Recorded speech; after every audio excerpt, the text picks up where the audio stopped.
Ano ang pananaw mo sa panonood ng short videos kapag may mga akademikong gawain ka dapat na ginagawa? Masama po para mas maganda po kung isa-isa lang po para makapag-focus sa gawain. Madami kang nakukuha information kaagad ng mabilis. Yun nga lang, pag may ibang topic na lumabas, pwedeng madistract. So, good din siya and bad at the same time.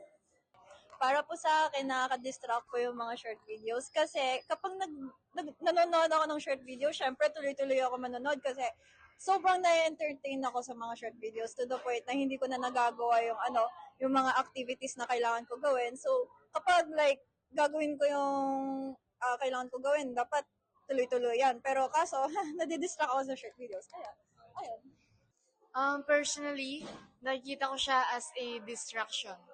Parang, imbis na ginagawa natin yung mga dapat nating gawin, parang nadidistract tayo sa mga ganun. Like TikToks, pag-scroll sa TikToks, FB, and others.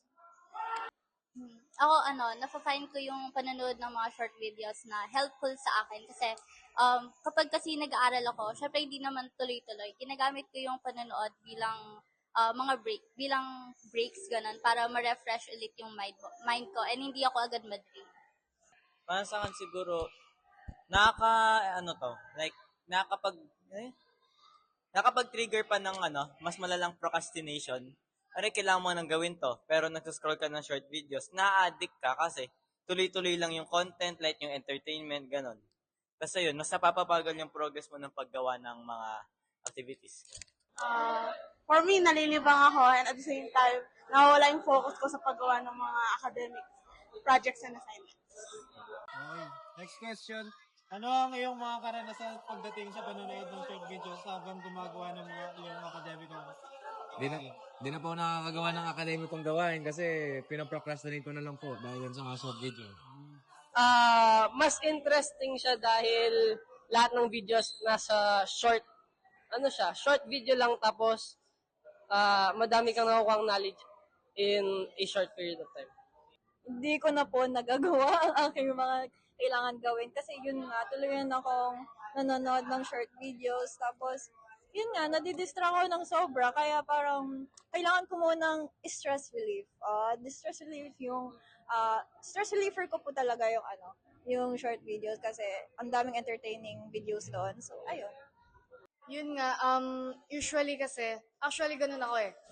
Pag may ginagawa akong like project, usually take time ako para sa likod to pause for a minute para mag-scroll ng video. Para medyo ma-refresh yung utak ko. Parang ganun. Pero nagiging distraction talaga siya. Kumbaga mas umiikli yung oras na para dapat sa project, napupunta dun sa pag-scroll sa mga videos. Kapag ginagawa ko siya, kapag nanonood ako in between habang nag-aaral, minsan mas nadidistract nga ako kasi, ayun nga, parang nahihirapan akong pagsabayin. O kaya naman kapag nanonood ako habang nagpapahinga, minsan parang napapasobra yung pahinga ko, mas napapadami yung time na nakaalat ko sa panonood kaysa sa pag-aaral.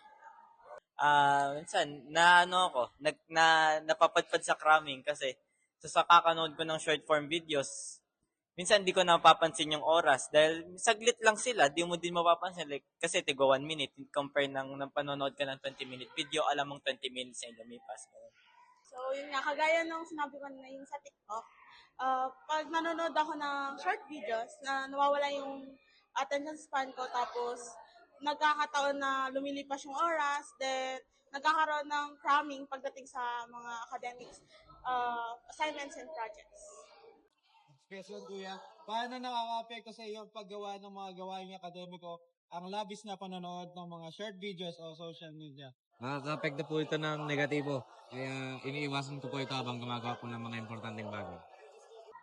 Nakakatulong siya. Like, advantageous siya para sa akin. Pero sa iba siguro, iba yung experience nila. Siguro mas nadidistract sila or ganun. But yun, para sa akin okay naman siya. daming cramming. Like, kailangan kong i-crammingan yung mga kailangan kong gawin kasi sa kakanood ko ng short videos, nakakalimutan ko na yung kailangan kong gawin.